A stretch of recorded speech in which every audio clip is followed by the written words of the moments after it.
ان کو اپنی صحت کی کوئی پڑی نہیں. وہ بستر پر لیٹے لیٹے ہمیشہ اسی کی فکر کر رہے ہیں کہ امت کا کیا ہو رہا ہے, انسانیت کہاں جا رہی ہے اور کس طرح کے کام کی ضرورت ہے. اگر ہم سب اس فکر کو اوڑھ لے تو یہ ملک دنیا میں سورج بن کر چمک سکتا ہے. اپنے والد آج آئی سی یو میں زیر علاج ہے اور یہ نوجوان عالم دین ماشاءاللہ گاؤں گاؤں بھٹکتے ہوئے امت کو جگا رہا ہے کہ جاگو نوجوانوں, پکڑ لو کتابوں, کامیاب ہو جاؤ. یہ میرے والد کا خواب ہے, یہ میری والد کی آواز ہے. کتابوں کو پکڑ لو, سکولز میں آنے لگو. یہ آواز ہے مولانا غلام بستانوی صاحب کی. آئی سی یو کے بیڈ پر آج صبح 11 بجے فون کر کے اپنے نوجوان بیٹے سے ایک والد پوچھتے ہیں کہ بیٹے آپ پہنچے کہ نہیں پہنچے ہیں. آج کون والد بیمار ہوتے ہیں تو سب ہاسپٹل چلے جاتے ہیں, لیکن یہ نوجوان عالم دین آج ہاسپٹل میں نہیں ہے, یہ آپ کے گاؤں میں ہے, یہ آپ کو جگانے کے لیے آئے ہیں. ایک آپ کے بھائی ہے مولانا اویس صاحب, یہ خدمت میں لگ گئے.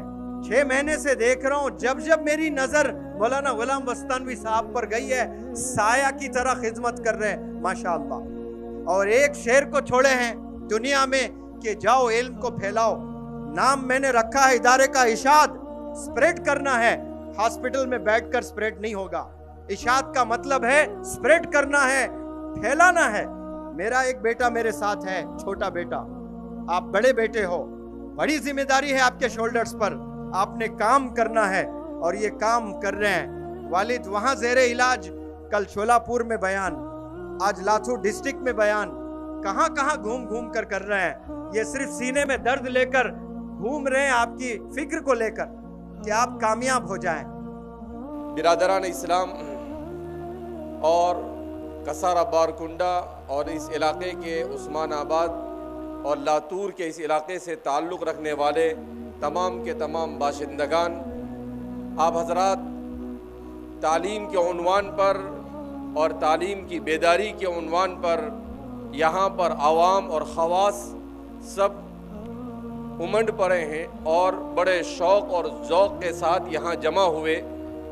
ہم صبح سے کوشش کر رہے تھے یہاں پہنچنے کی, مگر راستے میں بہت سارے پروگرام ہونے کی وجہ سے ہمیں تاخیر ہوئی, جس پر ہم آپ سے معذرت چاہتے ہیں. اس کے باوجود بھی ہم نے بہت سارے لوگوں سے معذرت کی راستے میں کہ بھائی جس پروگرام کے مقصد سے ہم نکلے ہیں وہ پروگرام ہمارا فوت نہیں ہونا چاہیے, اس لیے ہم آپ سے معذرت چاہتے ہیں. اللہ رب العزت نے عافیت کے ساتھ یہاں پر پہنچایا. یہاں پہنچنے کے بعد اندازہ ہوا کہ کیسے علاقے میں آج سے 10-15 سال پہلے والد صاحب آئے ہوں گے اور انہوں نے کس طریقے سے یہاں پر تعلیم کے اس گلشن کو آباد کرنے کی فکریں کی. اللہ رب العزت ہم سب دعا کرتے ہیں کہ انہیں صحت کاملہ, عاجلہ, مستمرہ, دائمہ اور کلیہ نصیب فرمائے. آج صبح بھی 11 بجے مجھے فون آیا اور فون پر ہسپتال میں ہیں, آپ کے ہارٹ میں بھی اینجیوپلاسٹی ہوئی, آپ کو کڈنی کا مسئلہ ہے, مگر مجھے فون کر پوچھتے ہیں کہ تم کسارا بارکنڈا پہنچے یا نہیں پہنچے. تو آپ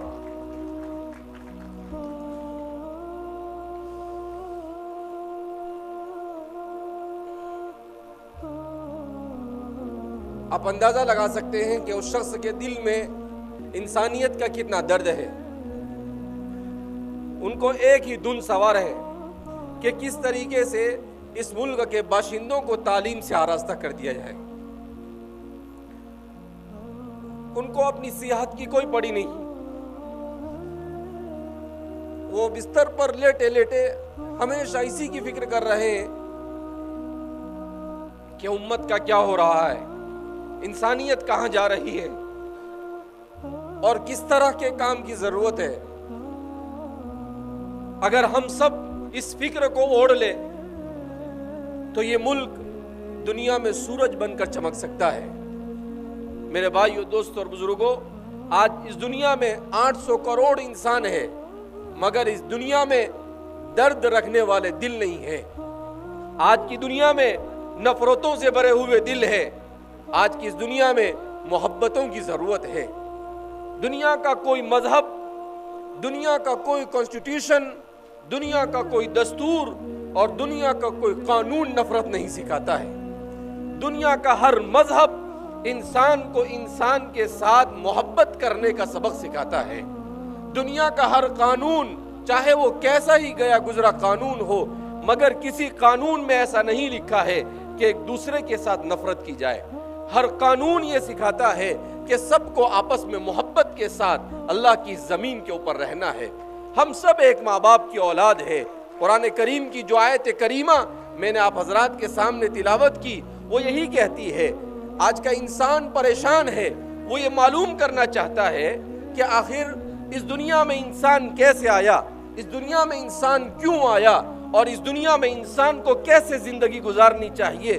قرآن کریم کی اس آیت کریمہ نے بتلایا کہ دنیا کے تمام فلسفے اس کے سامنے پھیل ہے. قرآن میں اللہ کیا فرماتے ہیں؟ یا ایھا الناس، اے لوگو، اے ایمان والوں نہیں کہا، اے مسلمانوں نہیں کہا. قرآن صرف مسلمانوں کا نہیں، قرآن صرف مومنوں کا نہیں، قرآن پوری انسانیت کے لیے آیا ہوا ہے. قرآن پوری انسانیت کو زندگی جینے کا سلیقہ سکھانے کے لیے آیا ہے. قرآن کریم اس لیے نہیں آیا ہے کہ دنیا کے اندر میں نفرتوں کو، بلکہ دنیا سے نفرت کو ختم کرنے میں سب سے بڑا اگر کسی کتاب نے رول ادا کیا ہے تو وہ اللہ کی کتاب قرآن کریم ہے. قرآن کریم کی جو آیت کریمہ میں نے آپ کے سامنے پڑھی وہ ایک اتنے عظیم فلسفے کو بیان کر رہی ہے. کیا فلسفہ ہے؟